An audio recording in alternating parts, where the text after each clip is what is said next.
We've all found ourselves in conversation and felt attacked. Like, we started off talking about one thing, and then the other person twisted our words, and before we knew it, we lost our cool, lost respect in their eyes, and maybe even acted like a jerk. Now, I don't normally do the same person twice in a row, but this interview between Kathy Newman and Jordan Peterson was just too interesting of an opportunity to discuss how you can handle someone who uses subtle conversational tricks to bully you into looking dumb. So in this video, you're going to see firsthand some of the most common tricks that people might be using on you, and you're also going to learn how to reverse those so that you can walk out of a kind of aggressive situation having earned more respect than you had going in. So first off, to stop a conversational bully, you have to realize what's going on before it's too late. Now, typically a person will reveal their aggressive attitude early on with their tone of voice and their word choice, kind of like this. But it's not, I wasn't specifically aiming this message at young men to begin with. It just kind of turned out that way. And it's mostly, you admit, it's mostly men listening. In this case, Kathy is indicating very clearly that she thinks Jordan has done something wrong. Otherwise, why would she use the word admit? She makes her stance clear a moment later when she implies that he should be bothered for being divisive. Just watch. Does it bother you that your audience is predominantly male?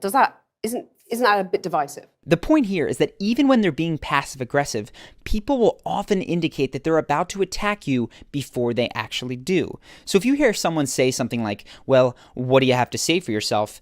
Be prepared. That person thinks that you've done something wrong and you need to be very careful what you say next. Not because you did do something wrong, but because a conversational bully may be trying to trap you into saying something that you disagree with so that they can attack that straw man.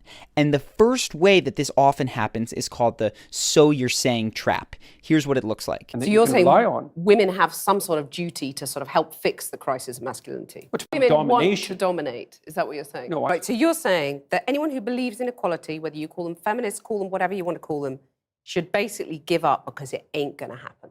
Let me just get this straight. You're saying that we should organize our societies along the lines of the lobsters. The general pattern here is that someone says, so you're saying, and then proceeds to oversimplify or mischaracterize what you actually said. I won't spend too long here because it's very easy to spot and it's rather simple to avoid and get around by saying, well, actually what I was saying is, and then repeat yourself. Along the lines of the lobsters. I'm saying that it's inevitable that there will be continuity in the way that animals and human beings organize their structures. But there's a much sneakier way that people may mischaracterize your beliefs and then attack them. Basically, it's when someone's words imply that you believe something you don't, and they don't actually say it. So in business, they call this assuming the sale. Like when a car salesman says, so would you like that with the leather interior or with the fabric interior? Before you've even decided to buy the car. Now, with a several $1,000s purchase, you're likely to notice this and say, whoa, whoa, whoa, who said I was buying in the first place? But it's very likely that this is happening to you in conversation all the time and you don't even notice. Here's how it might look. Yeah, but those reasons, why should women put up with those reasons? Embedded in the question, why should women put up with it, are several important presuppositions, namely, one, that there is something to put up with, and two, that Jordan thinks women should put up with it. Now, the trap here for Jordan would be to answer Kathy's question directly, and many of us fall into it in similar situations. Then we start arguing for things that we don't even really believe, just out of habit. Instead, you need to identify that hidden presupposition and then call it out. So watch how carefully Jordan listens to Kathy's questions so that he can catch what she's not saying. Why should women be content I'm not not saying to that get they to the should top? put up with it. I'm saying that the claim... Here's another example of assuming the sale from later in that conversation. See if you can spot the hidden presupposition and ask yourself what you might say to respond to it. Which women do a lot of. But why shouldn't women have the right to choose not to have children? So what's the hidden presupposition? That Jordan thinks women must have children. And of course, he defends a woman's right to make any decision about that she wants. The right to choose those demanding careers. They do. They can. Yeah, that's fine. But you're saying that makes them unhappy. Here's one more example. See if you can spot the hidden presupposition here. So you're not going to say to your followers now, quit the abuse, quit the anger. Did you catch it?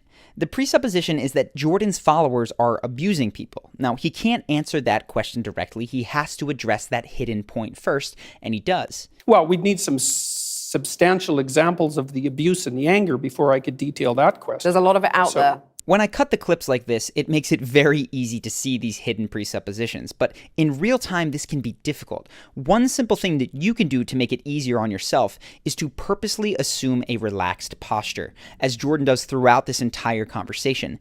Now, this posture actually helps you to think less frantically because your body is signaling to your brain that everything is okay, you're in control.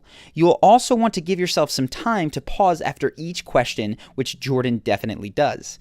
In addition, you're going to want to study up on frames and frame games, because there's clearly a whole level of conversation that is going on behind the words. Now, I've talked about this in other videos, specifically the one on Tyrion Lannister from Game of Thrones, and I'll leave a link to that in the description if you want to check it out. Moving along though, the last clip contains a small example of the third conversational bully tactic in this video, which I'm naming the smash technique. Take a look. So you're not going to say to your followers now, quit the abuse, quit the anger. It's subtle here, but Kathy smashes together two very different terms, abuse and anger. Now, by ending on anger, it'd be easier for Jordan to just forget it and answer the question, but that would tacitly accept that his followers were abusing people. That's why the smash technique is so frustrating. People are embedding hidden statements that you actually disagree with and then moving through them before you have the time to voice that disagreement. You may also have seen people barrage you with questions just to overwhelm you into having to accept their points like this. Otherwise, why would there only be 7 women running FTSE 100 companies in the UK? Why would there still be a pay gap, which we've discussed at length? Why are women at the BBC saying that they're getting paid illegally less than men? It can be easy to get overwhelmed and to lose focus as you try to answer all of these questions. But with the smash technique in general, the best policy is to slow down the tempo of conversation and tackle one question or one point at a time. Do the same job. Well, that's not fair, is it? Let's go to the first question. Those are complicated questions. So hopefully now you're more aware of the so you're saying trap when people assume the sale and of course the smash technique. This moves us to the second section of this video, which is how to persuade someone in these kinds of situations. And I will say, it seems to me that it doesn't look like Jordan is necessarily trying to change Kathy's mind, but simply to debate in front of an audience. There are still some valuable tips to be gleaned from this video and a few things that I'd add. First, do not strawman the other person's ideas, even if they're doing it to you. And to be clear, I don't know if I mentioned this, strawmanning is when you create a caricature of their ideas and then attack those rather than what they truly believe. Instead, show the other person that you are truly engaging in their real points. Attempt to understand them. And sometimes this means that you have to ask them to repeat themselves so that you can. Seven women, repeat that one. There's 7 women running the top FTSE 100 companies in the UK. Okay. Well, the first question might be, after you've made an honest attempt to understand them, you need to make sure that they can understand you, which is necessary for persuasion. And to do that, you often have to use visual imagery. For instance, here's a very abstract point without any images that Jordan makes. That it's inevitable that there will be continuity in the way that animals and human beings organize their structures. It's absolutely inevitable. And there is 1/3 of a billion years of evolutionary history behind that. Now, maybe you can understand that, but it kind of lacks any emotional oomph. But notice how the addition of a concrete example makes that 1/3 of a billion years just feel different. Right, that's so long that 1/3 of a billion years ago, there weren't even trees. It's a long time. So adding concrete examples, especially ones that people can easily imagine, is a smart, persuasive move. And lastly, when you're arguing, oftentimes the best way to get someone to change their position is not by changing their mind, but by gently showing them that they're already agreeing with you. I talk about this in the frame video, but here's an example from this interview. Why should your right to freedom of speech trump a trans person's right not to be offended? Because in order to be able to think, you have to risk being offensive. I mean, look at the conversation we're having right now. You know, like you're certainly willing to risk offending me in the pursuit of truth. Why should you have the right to do that? It's been rather uncomfortable. This is huge. Jordan is no longer arguing that her point is wrong. He's arguing that she already agrees with him. Her behavior and her previous statements demonstrate that she cares more about free speech than not offending people. And then Jordan doesn't try to make this point wrong. He shows her how they're actually very much in alignment. You're doing what you should do, which is digging a bit to see what the hell's going on. So and that is what you should do. But you're exercising your freedom of speech to certainly risk offending me. And that's fine. I think more power to you as far as I'm concerned. And then, of course, Kathy feels stumped because she does actually agree with Jordan and she's proven it herself. People have a strong desire to remain consistent with things they've already said and done, so oftentimes this becomes one of the few ways to persuade someone who's really dug in their heels. You're basically showing them that they don't have to move in order to agree with you. They already do right where they're dug in. And then, of course, Jordan hits her with the gotcha. And I'm just trying to work that out. I mean, Ha, gotcha. you have got me. You have got me. Now, even though I laughed at that phrase at the time I was watching the interview, I have to say that last bit, gotcha, does not improve Jordan's persuasive case. It actually makes Kathy feel silly and wrong, as opposed to happy to discover that she and Jordan are really on the same team all along.